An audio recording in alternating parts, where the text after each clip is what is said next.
బసవేశ్వర గారి స్ఫూర్తితోనే కాంగ్రెస్ పార్టీ పాలన సాగుతోందని రేవంత్ రెడ్డి వెల్లడించారు. సామాజిక సమానత్వం, ప్రజాస్వామ్యం, దౌర్జన్యానికి వ్యతిరేకంగా నిలబడిన బసవేశ్వర సిద్ధాంతాలు నేడు ప్రజల సంక్షేమానికి మార్గదర్శకంగా నిలుస్తున్నాయన్నారు. అన్ని వర్గాల సంక్షేమం కోసం రాష్ట్ర ప్రభుత్వం చర్యలు తీసుకుంటోందని సీఎం పేర్కొన్నారు. సామాజిక చైతన్యం కలిగించిన సంఘ సంస్కర్తనే కాదు, సమాజంలో అనేక మార్పులకు పునాదులు వేసి 12వ శతాబ్దంలోనే ప్రపంచ పరిజ్ఞానాన్ని అందిపుచ్చుకొని సమాజంలో రావలసిన మార్పులను ఏ విధంగా తీసుకురావాలన్న ఆలోచన ఈ సమాజానికి అందించిన గొప్ప విప్లవకారుడు. విప్లవకారుడు అంటే తుపాకీ పట్టుకుంటేనే విప్లవకారుడు కాదు, సమాజంలో ఒక రాడికల్ చేంజ్ కోసం ప్రయత్నం చేసే వాళ్ళు ఎవరైనా విప్లవకారులే.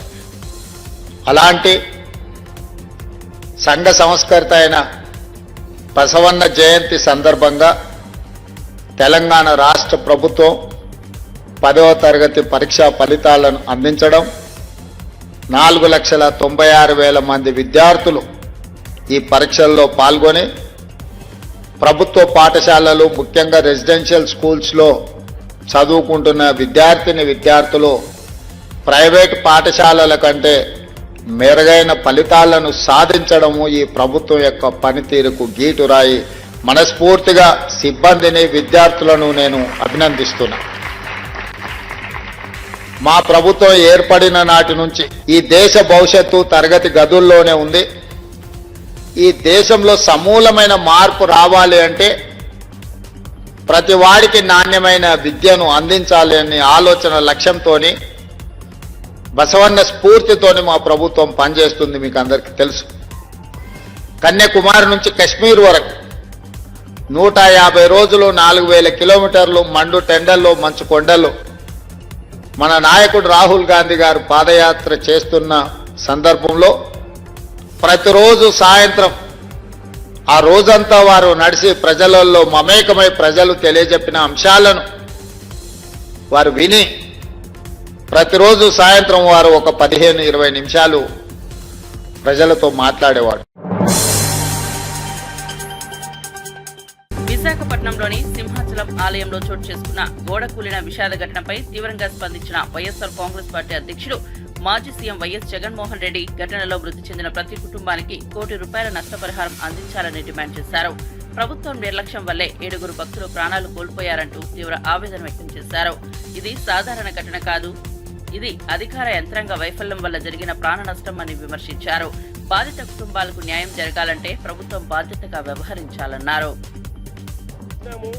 అది పశ్చాత్తాపం లేదు. ఓ కుటుంబంలో 4 చనిపోయినారు. చనిపోయి ఏదో ముఖస్థితి కోసం అది జగన్ వస్తున్నాడు అని చెప్పి తెలిసి 25 లక్షల రూపాయలు ఇచ్చే కార్యక్రమం, ఒక ఉద్యోగం ఇచ్చే కార్యక్రమం చెప్తా ఉన్నారు. నేను అడుగుతా ఉన్నా, ఇదే కుటుంబానికి నేను భరోసా ఇచ్చి చెప్తా ఉన్నా, ఇంతకు ముందు ఏదైనా కూడా ప్రభుత్వం అన్నది ప్రజలకు తోడుగా ఉండాలి, ప్రభుత్వం అన్నది ప్రజలకు భరోసా ఇచ్చే విధంగా ఉండాలి. ప్రభుత్వం తప్పడం వల్ల ఎక్కడైనా కానీ, ఎక్కడైనా మనుషులు చనిపోయిన ఘటన ఎక్కడైనా జరిగితే అది ప్రభుత్వం తప్పడం వల్ల, అంటే మనం ప్రభుత్వంలో ఉన్నప్పుడు జరిగిన తప్పు వల్ల జరిగితే దానికి పశ్చాత్తాపం ఉండాలి. ఆ పశ్చాత్తాపానికి ఆ కుటుంబానికి మనం ఏమిస్తున్నాము అని చెప్పి మానవతా దృక్పథంతో ఆలోచన చేయాలి.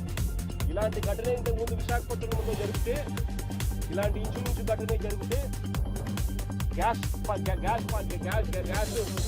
ఎల్జీ పాలిమర్స్ లో ఇలాంటి ఘటన జరిగితే అప్పట్లో జగన్ అనే వ్యక్తి ముఖ్యమంత్రిగా ఉన్నప్పుడు ఏం చెప్పారో తెలుసా?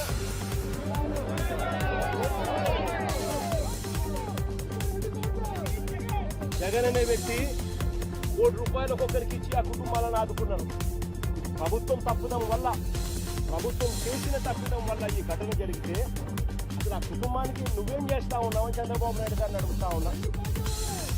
ఒకటే చెప్తా ఉన్నా, వీళ్ళు ఇచ్చినా ఈకపోయినా కానీ చనిపోయిన ఈ కుటుంబాలకు గుర్తు పెట్టుకొని మళ్ళీ మేము అధికారంలోకి వచ్చిన తర్వాత ఈ కుటుంబాలకు ఆ ₹1 కోటి బ్యాలెన్స్ ఇచ్చినారు. మిగిలిన బ్యాలెన్స్ డబ్బు మన ప్రభుత్వం వచ్చిన తర్వాత నేను స్వయంగా ఇప్పిస్తానని చెప్పి కూడా చెప్తాను.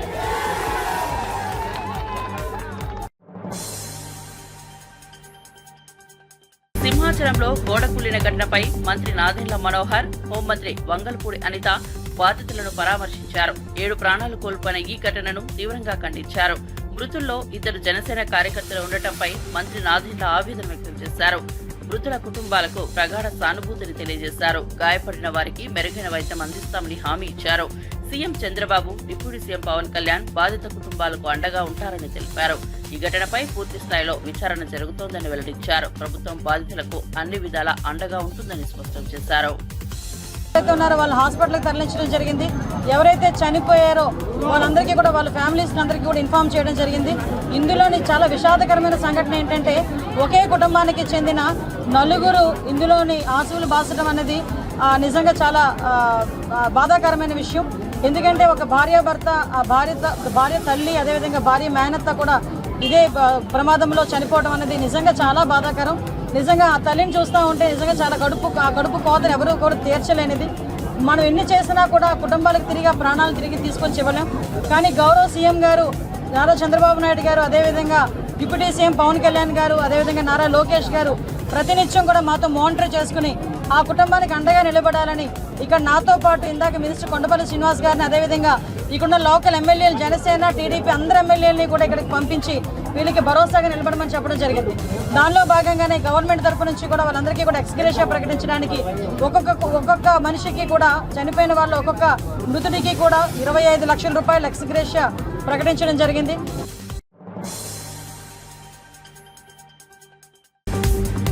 హనుమకొండ జిల్లా ఎల్కతుర్తిలో బీఆర్ఎస్ రథోత్సవ సభలో మాజీ సీఎం కేసీఆర్ కాంగ్రెస్ ప్రభుత్వంపై చేసిన విమర్శలపై సీఎం రేవంత్ రెడ్డి తీటుగా స్పందించారు. ప్రతిపక్ష హోదా ఇచ్చిన ప్రజల వద్దకు కేసీఆర్ ఎందుకు వెళ్లట్లేదని ప్రశ్నించారు. గత ప్రభుత్వ పథకాలు నిలిపివేసినట్లు కేసీఆర్ అబద్దాలు చెబుతున్నారని ఆక్షేపించారు. తెలంగాణ ఇచ్చినందుకు కాంగ్రెస్ విలనైందా అని మండిపడ్డారు. బీఆర్ఎస్ రథోత్సవ సభకు తాము సంపూర్ణంగా సహకరించినట్లు సీఎం రేవంత్ రెడ్డి తెలిపారు. రవీంద్ర భారతిలో నిర్వహించిన బసవేశ్వరుని 892వ జయంతి వేడుకల్లో సీఎం పాల్గొని ప్రసంగించారు. నిన్నగాక మొన్న ఒక ఆయన వరంగల్లో ఒక పెద్ద సభ పెట్టింది. సంతోషం, మీ పార్టీ ఏర్పడి 25 సంవత్సరాలు అయింది.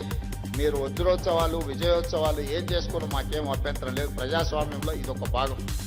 మీరు విజయోత్సవం సభలు ఏర్పాటు చేసుకుంటాం అంటే మంత్రి పొన్నం ప్రభాకర్ గారిని పిలిచి ఎన్ని వందల బస్సులు అడిగినా అన్ని వందల బస్సులు వాళ్ళకి ఇవ్వండి, వాళ్ళక్కడ సభ ఏర్పాటు చేసుకొనివ్వండి, వాళ్ళకు అవసరమైన అన్ని వెసులుబాట్లు కల్పించండి అని చెప్పి ఆర్టీసీ అధికారులనే కాదు, పోలీసు అధికారులను, అక్కడుండే మున్సిపల్ అధికారులను, కలెక్టర్లకు అందరికి కూడా నేను సమీక్ష చేసి ఆదేశాలు ఇచ్చిన.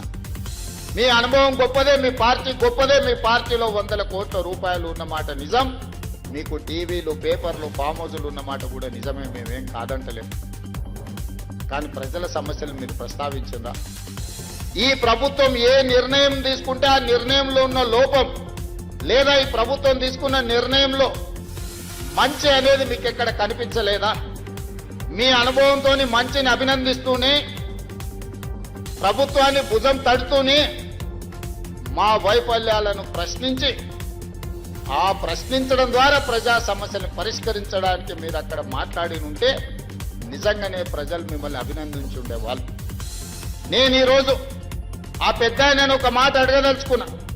ఎక్కడైనా ఎవరైనా ప్రభుత్వ ఉద్యోగిగా ప్రభుత్వం నుంచి జీత భత్యాలు తీసుకొని దాదాపుగా 16 నెలల నుంచి ఇంట్లో నుంచి కాలు కదపకుండా జీత భత్యాలతో సహా అన్ని. మోదీ మే 2న అమరావతి పునర్నిర్మాణ పనుల ప్రారంభానికి వస్తున్నారు. ఈ నేపథ్యంలో సీఎం చంద్రబాబు, హోంమంత్రి అనిత భద్రతా ఏర్పాట్లను సమీక్షించారు. ప్రధాని సభ కోసం 6,000 మంది భద్రతా సిబ్బంది మోహరించారు. సభకు అమరావతి రైతులకు ప్రభుత్వం ప్రత్యేకంగా ఆహ్వానించింది. అధికారులే వారికి ఇంటికెళ్లి బొట్టు పెట్టి ఆహ్వానం అందిస్తున్నారు. రైతులకు ప్రత్యేక గ్యాలరీలు ఏర్పాటు చేశారు. మోదీ మధ్యాహ్నం 3:25 సచివాలయం హెలీప్యాడ్ చేరుకోనున్నారు. పర్యటనను విజయవంతం చేయడానికి అన్ని శాఖలు సమన్వయంతో పనిచేస్తున్నాయి. ట్రాఫిక్ ఆంక్షలతో పాటు భద్రతా ఏర్పాట్లు భారీగా చేపట్టారు. రాజధాని ఉద్యమంలో కీలకంగా నిలిచిన రైతులను గౌరవిస్తూ సభకు ఆహ్వానించడం ప్రత్యేక ఆకర్షణగా మారింది.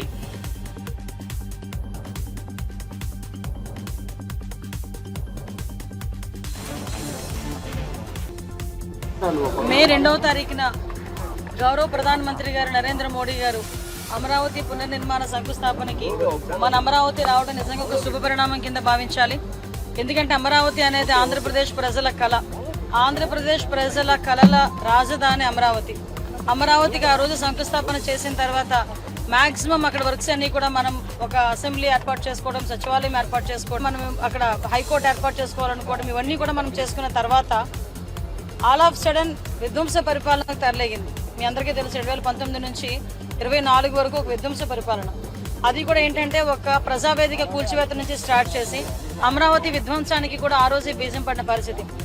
చాలామంది ముఖ్యమంత్రులు ఒక టర్మ్లో చేసిన తర్వాత నెక్స్ట్ టర్మ్ వచ్చిన ముఖ్యమంత్రి దాన్ని కంటిన్యూ చేస్తారు. కానీ గౌరవ చంద్రబాబు నాయుడు గారు ఆ రోజు అమరావతి మన రాష్ట్ర రాజధాని కింద అసెంబ్లీలో డిక్లేర్ చేసిన తర్వాత ఆ రోజు కూడా అప్పటి ప్రతిపక్షంలో ఉన్న జగన్మోహన్ రెడ్డి ఓకే అయిన తర్వాత కూడా అమరావతిని మ్యాక్సిమం బయటకు వచ్చిన తర్వాత 3 రాజధానులు అని చెప్పి ఒక కొత్త కథకి తెరలేపి ఓవరాల్గా ప్రాంతీయ విద్వేషాలు రెచ్చగొట్టడానికి ట్రై చేశారు. కానీ అమరావతి ప్రజలు కానీ ఆంధ్రప్రదేశ్ రాష్ట్ర ప్రజలకి కూడా అమరావతి రాజధానిగా ఉండాలి ఒక సెంటిమెంట్గా భావించుకొని వైజాగ్ ప్రజలు సైతం కూడా అమరావతి రాజధానిగా రావాలని కోరుకునే పరిస్థితి కనిపించింది. ఇదంతా కూడా అమరావతి ప్రజలకి అమరావతి రాజధానిగా రావాలని చెప్పి వైజాగ్ ప్రజలు కూడా అనుకునే పరిస్థితి కనిపించింది మనకి. ఎందుకంటే ఆ రోజుల్లో మనకి వైజాగ్ను ఒక రాజధాని కింద చేస్తాం, కర్నూలుకు ఒక రాజధాని చేస్తాం, ఇక్కడ ఒక రాజధాని ఉంచుతామని రకరకాల పుకార్లు పెట్టిన పరిస్థితి నుంచి ఆ రోజు మనందరికీ తెలుసు అమరావతి రైతులు ఎన్నో త్యాగాలు చేసిన అమరావతి రైతులందరూ కూడా రోడ్ల మీదకి వచ్చి వాళ్ళు న్యాయ పోరాటం చేస్తే వాళ్ళ మీద కేసులు పెట్టిన పరిస్థితి. ఆఖరికి అమరావతి రైతుల మీద ఎస్సీల మీద అట్రాసిటీ కేసులు పెట్టుకున్న పరిస్థితి. అమరావతిని చూడటానికి వస్తామని చెప్పి గౌరవ ముఖ్యమంత్రి చంద్రబాబు నాయుడు గారు ప్రతిపక్షంలో ఉండేటప్పుడు ఒక బస్సు యాత్ర చేస్తే బస్సు మీద రాళ్లు రువించిన పరిస్థితి. అదేంటని అడిగితే భావస్వేచ్ఛ ప్రకటన అని ఒక పోలీస్ ఆఫీసర్ చేత పలికించిన మాటలు.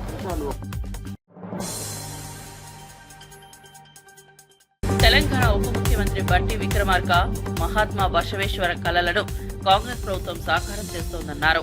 సమానత్వం, సత్యం, నైతికత పునాదులపై బసవేశ్వర గారు నిర్మించిన బహుజన మానవతా ధర్మాన్ని నేడు ప్రభుత్వ విధానాల ద్వారా ప్రజల్లోకి తీసుకెళ్తామన్నారు. కాంగ్రెస్ పాలనలో అన్ని వర్గాల సంక్షేమమే లక్ష్యంగా పనిచేస్తున్నామని తెలిపారు. రుగ్మతల పైన పోరాటం చేసి ఈ దేశంలో సమసమాజ స్థాపన జరగాలని, కులాలకి మతాలకి అన్నిటికీ అతీతంగా మనుషులంతా ఒక్కటే అని ఆనాడే 12వ శతాబ్దంలో చెప్పినటువంటి మహానుభావుడు పుట్టినటువంటి రోజు ఇది బసవేశ్వరుడి జయంతి. ఈరోజు మనం అందరం ప్రజాస్వామ్య దేశంలో భారత రాజ్యాంగాన్ని అనుసరించి వారు చెప్పినట్టు అంశాలనే చట్టబద్ధంగా ఈరోజు మనం చేయటం కోసం ప్రయత్నం చేస్తా ఉన్నాం. ఇంత పెద్ద ఎత్తున చట్టబద్ధంగా చేసే కార్యక్రమానికి కూడా ఇంకా ఎన్నో ఆటంకాలు, ఎన్నో ఇబ్బందులు ఎదుర్కొంటున్నటువంటి ఈ రోజుల్లోనే మనం చూస్తా ఉన్నాం. అటువంటిది 12వ శతాబ్దంలోనే మరి ఆ రోజుల్లో రాజరిక వ్యవస్థలో అన్ని కట్టుబాట్ల మధ్యన పుట్టినటువంటి బసవేశ్వరుడు ఆ సమాజానికి వ్యతిరేకంగా నిలబడి ఇది కాదు జీవన విధానం అని చెప్పి ఆయన ఒక కొత్త సిద్ధాంతాన్ని భారతదేశానికి అందించి ఒక గొప్ప కార్యక్రమాన్ని, నినాదాన్ని దేశానికి అందించాడు. ఈరోజు బసవేశ్వరుడిని మనం ఏదో మతతత్వవేత్తగా చూడటం కోసం కొద్దిమంది ప్రయత్నం చేస్తా ఉన్నారు. ఇది కరెక్ట్ కాదు.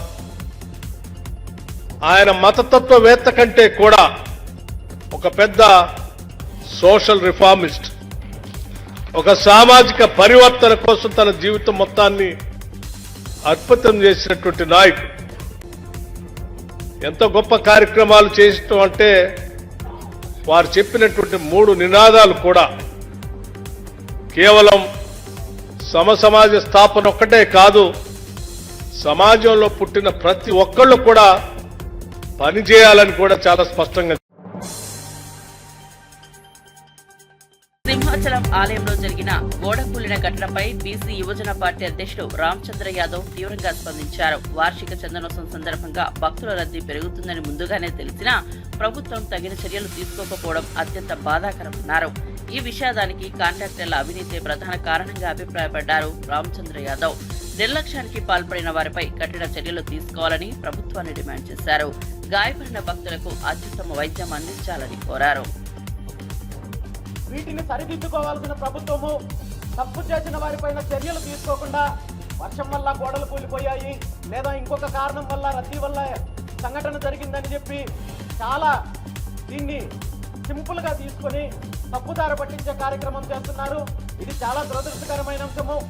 ఈరోజు జరిగిన సంఘటనలో ఎవరైతే బాధ్యులు ఉన్నారో వాళ్ళందరిపైన కూడా చర్యలు తీసుకోవాలని, అదేవిధంగా చనిపోయిన వారి కుటుంబాలకు వెంటనే పరిహారం చెల్లించాలని, గాయపడిన వాళ్ళందరికీ కూడా వెంటనే కోలుకునే విధంగా వాళ్ళకు వైద్య సేవలు అందించాలని, మరీ ముఖ్యంగా రాబోయే రోజుల్లో ఇలాంటి సంఘటనలు జరగకుండా చర్యలు తీసుకోవాల్సిన బాధ్యత ప్రభుత్వం పైనుంది, ముఖ్యమంత్రి చంద్రబాబు నాయుడు గారి పైనుంది. ముఖ్యంగా దేవాదాయ శాఖలో ఏవైతే నిర్మాణాలు చేపడుతున్నారో వీటన్నింటిలో కూడా క్వాలిటీ లేకుండా ప్రతి చోట కేవలం ఇది తిరుపతికో లేదా అన్నవరానికో లేదా సింహాచలానికో పరిమితం అవ్వలేదు. రాష్ట్రం మొత్తం మీద కూడా దేవాదాయ శాఖలో అనేక రకాలైన అవినీతి జరుగుతోంది, నిర్మాణాల్లో అవినీతి జరుగుతోంది, ప్రసాదాల్లో అవినీతి జరుగుతోంది. చాలా దేవాలయాల్లో నాసిరకం ప్రసాదాలు అందిస్తున్నారు. వీటన్నింటిపైన విచారణ జరిపి దీనికి శాశ్వత పరిష్కారం అందించాలని చెప్పి ప్రభుత్వాన్ని కోరుకుంటున్నాను. Thank you very much. రాష్ట్ర రాజధాని నిర్మాణంలో భాగంగా పునర్నిర్మాణానికి శంకుస్థాపన చేయడానికి ప్రధానమంత్రి గారు రావడము సంతోషకరమైన విషయం అయినప్పటికీ కూడా రాజధాని నిర్మాణానికి సంబంధించి రాష్ట్ర ప్రభుత్వము స్పష్టమైన ప్రణాళికతో దీని మీద ఎటువంటి హిడెన్ ఎజెండా లేకుండా ఇప్పటికైనా శాశ్వతమైన పరిష్కారం అందించే విధంగా చూడాలి. ఎందుకంటే మనం గతంలో చూసాము 2014లో రాష్ట్రం విడిపోయిన తర్వాత అప్పుడు అధికారంలో ఉన్న ఇదే చంద్రబాబు నాయుడు గారు, అప్పుడు ముఖ్యమంత్రిగా ఉన్న ఇదే చంద్రబాబు నాయుడు గారు 5 సంవత్సరాలు సమయం ఉన్నప్పటికీ కూడా రాజధాని నిర్మాణము అనేక కారణాలు చెప్పి పెండింగ్లో పెట్టడంతో పాటు మరీ ముఖ్యంగా ఈ రాష్ట్రానికి నేను ముఖ్యమంత్రి కాదు సీఈఓ అని చెప్పుకునే ముఖ్యమంత్రి చంద్రబాబు నాయుడు గారు ఆనాడు కేంద్ర ప్రభుత్వంలో భాగస్వామిగా ఉన్నప్పటికీ కూడా కాంగ్రెస్ ముఖ్యమంత్రి రేవంత్ రెడ్డి బూతు మాటలపై ఎమ్మెల్సీ దాసోజు శ్రవణ్ తీవ్రంగా స్పందించారు. కుక్కతోక వంకర అన్నట్లుగా రేవంత్ రెడ్డి తన అసలైన స్వభావాన్ని మళ్లీ చూపించాడు అని విమర్శించారు. బాధ్యత గల పదవిలో ఉన్న వ్యక్తిగా రేవంత్ మాటలకు తగిన నిగ్రహం ఉండాలన్నారు. గతంలోనూ బూతులు పలికిన ఆయన ఇప్పటికీ అదే తీరులో ఉండటం దురదృష్టకరమని వ్యాఖ్యానించారు. ప్రజాస్వామ్యంలో అలాంటి భాష అవసరం లేదని స్పష్టం చేశారు. పాటు తెలంగాణ రాష్ట్రాన్ని అత్యంత అద్భుతమైనటువంటి రీతిలో అభివృద్ధి పథంలో పెట్టినట్టు మహానాయకుడిని సమాధి చేస్తా అని చెప్పని తిట్లు మాట్లాడుతుంటే, బూతులు మాట్లాడుతుంటే, అడ్డదిడ్డమైనటువంటి ఒక భాష మాట్లాడుతుంటే అది చూసి 10th క్లాస్ పిల్లలు ఇన్స్పైర్ కావాలన్నా? I'm really feeling sorry. నేను డాష్ మీద అడిగిన నాతో పాటు వస్తున్న కొలీగ్స్, ఆ డాష్ మీద ఎవరున్నారు రాజరా చూడ్రి అని అంటే ఆ పెద్ద ఆయన వి హనుమంతరావు గారు ఉన్నారు, ఇటు పక్కన బట్టి విక్రమార్క గారు ఉన్నారు, ఆ షట్కర్ గారు కూడా కనబడ్డారు, పొన్నం ప్రభాకర్ గారు కనబడ్డారు. మీరన్నా చెప్పండి ఆయనకు, హనుమంతన్నా మీరన్నా చెప్పండి. ఏ డాష్ మీద ఏం మాట్లాడినో తెలవని సోయిలేని సన్నాసి ముఖ్యమంత్రి అయితే ఈ రాష్ట్రానికి what kind of inspiration that you are giving to the students of 10th class? ఏం చెప్పదలుచుకున్నావు నువ్వు తెలంగాణ సమాజానికి, తెలంగాణ విద్యార్థులకు ఏం చెప్పదలుచుకున్నావు? భవిష్యత్తులో వాళ్ళు కూడా రేవంత్ రెడ్డి లెక్క రియల్ ఎస్టేట్ దండాలు చేసి బ్రోకర్గిరి చేసి ముఖ్యమంత్రులు అయిపోయి ప్రతిపక్ష పార్టీ నాయకులను చచ్చిపోవాలా? అదే రవీంద్ర భారతిలో మొన్న ఏం మాట్లాడిందో మీకు కూడా తెలుసు. అదే రవీంద్ర భారతి వేదిక మీద స్టేచర్ అంటున్న పెద్ద మనుషులు స్ట్రెచర్ మీదకి పంపిస్తాను మాట్లాడిండు. ఇవాళేమంటాడు?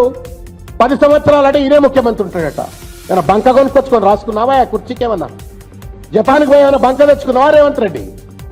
ప్రజలు ఒక్కసారి నిన్ను వద్దు అనుకుంటే ఒక క్షణం ఈ ఈగను కనుక తీసిపడేస్తారు నేను ఆ కుర్చీ మెచ్చి. గుర్తుపెట్టుకో, నీకంటే పెద్ద పెద్ద వాళ్ళనే తీసిపడేసింది సమాజం. అంతకంటే గొప్పవాడి కాదు నువ్వు. 10 ఏళ్ళు నేనే ఉంటా, కేసీఆర్ గారు ఫామ్ హౌస్ లో శాశ్వతంగా సమాధి అవుతాడని చెప్పి అని మాట్లాడుతా ఉన్నావు. తండ్రి లాంటి పెద్ద మనిషి, ఈ తెలంగాణకు పెద్ద ఆయన, తెలంగాణ రాష్ట్రాన్ని పట్టుకొచ్చినటువంటి ఒక తెలంగాణ ప్రదాత, తెలంగాణ అభివృద్ధి ప్రదాత ఆయనను పట్టుకొని నువ్వు ఇష్టం వచ్చినట్టుగా శాశ్వత సమాధానం మాట్లాడుతావు. న్యాయమా రేవంత్ రెడ్డి గారిది?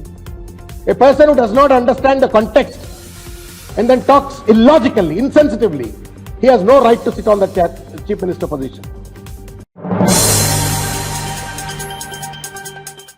కేంద్రం తీసుకొచ్చిన 4 కార్మిక చట్టాలను తక్షణమే రద్దు చేయాలని మాజీ చీఫ్ విప్ బీఆర్ఎస్ హన్మకొండ జిల్లా అధ్యక్షుడు దాస్యం వినయ్ భాస్కర్ డిమాండ్ చేశారు. బీఆర్ఎస్ జిల్లా కార్యాలయంలో కార్మిక సంఘాల నాయకులతో సమావేశమైన ఆయన ఈ చట్టాలు కార్మికులకు వ్యతిరేకంగా ఉన్నాయని విమర్శించారు. మే నెలను కార్మిక మాసోత్సవంగా జరుపుతామని తెలిపారు.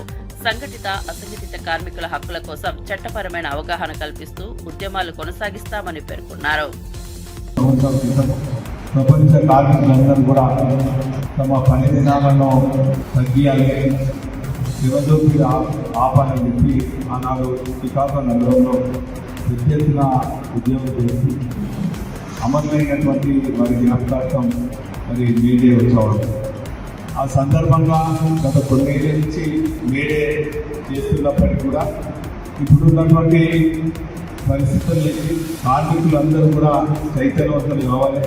ఒక కార్మిక కుటుంబం, ఆ కుటుంబం నుంచి ఒక మేస్త్రి అయిన వాళ్ళు వాళ్ళ పిల్లలు కూడా మేస్త్రి వృత్తి చేయొద్దని, ఒక గుమస్తా తమ పిల్లలు కూడా అదే గుమస్తాలు ఉండొద్దని, ఒక హమాలి అదే వాళ్ళ పిల్లలు హమాలి ఉండొద్దని, ఒక ఆటో డ్రైవర్ తిరిగి ఒక పిల్లలు ఆటో డ్రైవర్గా ఉండొద్దని చెప్పి గత 10 ఏళ్ల నుంచి కూడా తెలంగాణ రాష్ట్రం ఏర్పడిన తర్వాత మేడే ఉత్సవాలను కేవలం ఒకరోజు పండుగలు కాకుండా మే మాసమంతా కూడా కార్మిక లోకాన్ని చైతన్యవంతపరుస్తూ కార్మిక వాదనలను సందర్శిస్తూ కార్మిక కుటుంబాలను కలుస్తూ వాళ్ళ ఆరోగ్య పరిస్థితి తెలుసుకుంటూ వాళ్ళ పిల్లల విద్యా విషయాలను కూడా తెలుసుకుంటూ అందరినీ చైతన్యవంతం చేసి అదేవిధంగా ప్రభుత్వం చేపట్టినటువంటి అనేక సంక్షేమ పథకాలు కూడా వారికి అదే విధంగా చేసే లక్ష్యమే కార్మిక మాసోత్సవం. మా అమ్మాయి పిల్లలు కూడా చదువు ఆపొద్దు, చదువుకోవాలని చెప్పి ఇటు ప్రభుత్వంతో పాటు వ్యక్తిగతంగా పొందుతో పాటు మరి అనేక మంది మరి పెద్దల సహకారంతో వాళ్ళకు కూడా చదువు ఆపకుండా మరి వారిని ముందు తీసుకుపోయినటువంటి పరిస్థితి 10 ఏళ్లలో కనబడుతుంది. చాలా తృప్తినిచ్చింది. కాబట్టి మరి నేనే ఒకరోజు జరపకుండా మరి మాసమంతా కూడా జరపాలనే లక్ష్యంతో అనేక సంఘాలతో మరి ఈ సంవత్సరం కూడా జరపాలని మేము నిర్ణయించుకోవడం జరిగింది.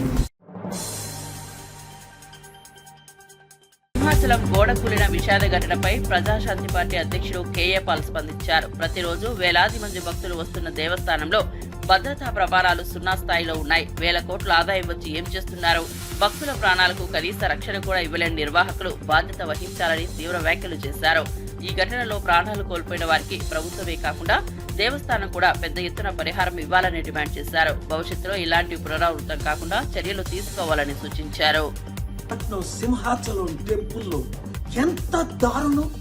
7 మంది గోడ పడిపోతే చనిపోవడం ఏంటి? ఈ రాజకీయ నాయకులు చంద్రబాబు నాయుడు, ఉప ముఖ్యమంత్రి పవన్ కళ్యాణ్ ఏం చేస్తున్నారు? అప్పుడేమో తిరుపతిలో అనేక మంది చనిపోయారు. 300, 1000 రూపాయలు, 1500 రూపాయల టికెట్లు కలెక్ట్ చేసి వేల కోట్లు సంపాదిస్తున్నారే. మరి కొన్ని కోట్ల రూపాయలు ఖర్చు పెట్టి ఇవన్నీ రిపేర్లు మరమ్మతులు చేయొద్దా?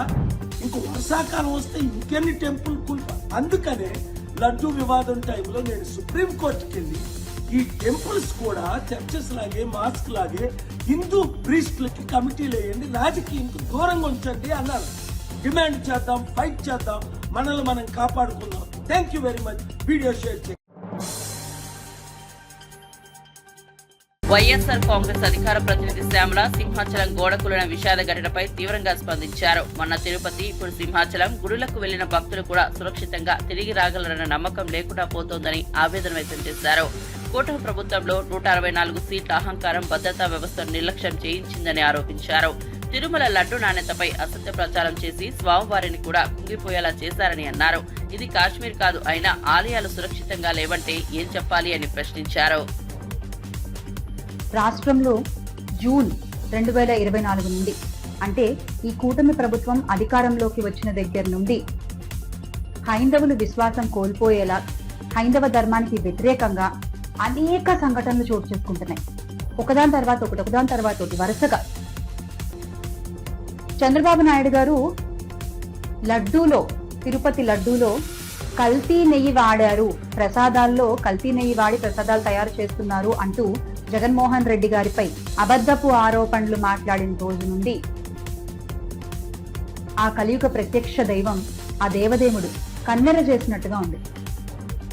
ఆ రోజున చంద్రబాబు నాయుడు గారు మాట్లాడిన దగ్గర నుండి వరుసగా ఒకదాని తర్వాత ఒకటి సంఘటనలు జరుగుతూనే ఉన్నాయి. ఇలాంటివి వైకుంఠ ఏకాదశి దర్శన టికెట్ల జారీ తొక్కిసలాటలో 6 చనిపోవడం, 40 మందికి పైగా గాయాలు పాలవడం, ఆ తర్వాత కడప జిల్లా కాశీనాయన క్షేత్రంలో అన్నదాన సత్రాలు కూల్చివేయడం, ఆ తర్వాత టీటీడీ గోశాలలో 100కి పైగా ఆవులు దుర్మరణం పాలవడం, ఆ వెనువెంటనే శ్రీకూర్మంలో సాక్షాత్తు ఆ విష్ణుమూర్తికి మరొక రూపంగా భావించేటువంటి తాబేళ్లు మృత్యువాత పడ్డం, ఆ చనిపోయిన తాబేళ్లని ఆ ఈవో కార్యాలయం వెనకాలే గుట్టు చప్పుడు కాకుండా తగలబెట్టేయడం. ఎక్కడుంది హైందవ ధర్మానికి పరిరక్షణ?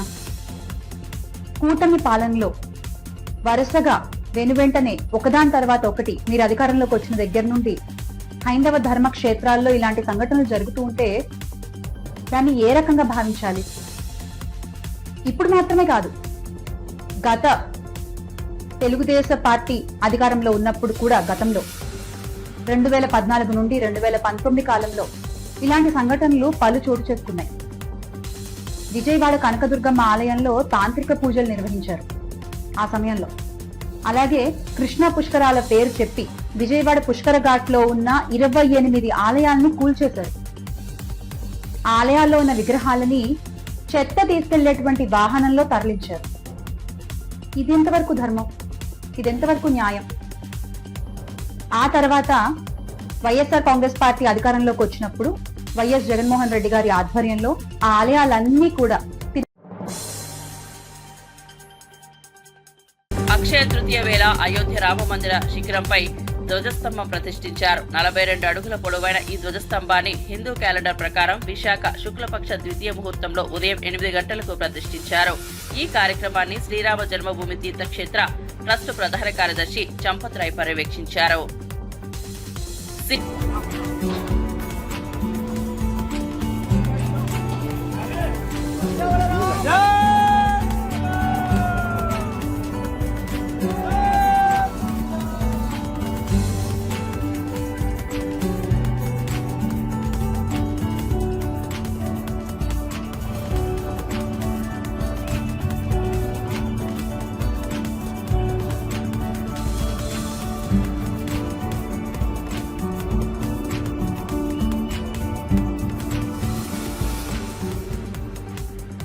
अयोध्या में श्री राम जन्मभूमि मंदिर के मुख्य शिखर पर ध्वज दंड स्थापित किया गया। ध्वज दंड की लंबाई 42 फीट है।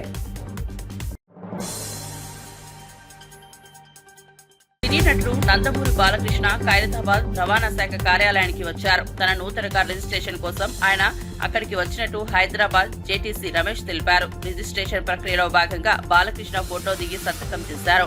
బాలకృష్ణ ఇటీవలే రవాణా శాఖకు 7,75,000 చెల్లించి TG07F0001 ఫ్యాన్సీ నంబర్ను కైవసం చేసుకున్నారు. అదే నెంబర్పై ఆయన కారును రిజిస్ట్రేషన్ చేసుకున్నట్లు జేటీసీ తెలిపారు.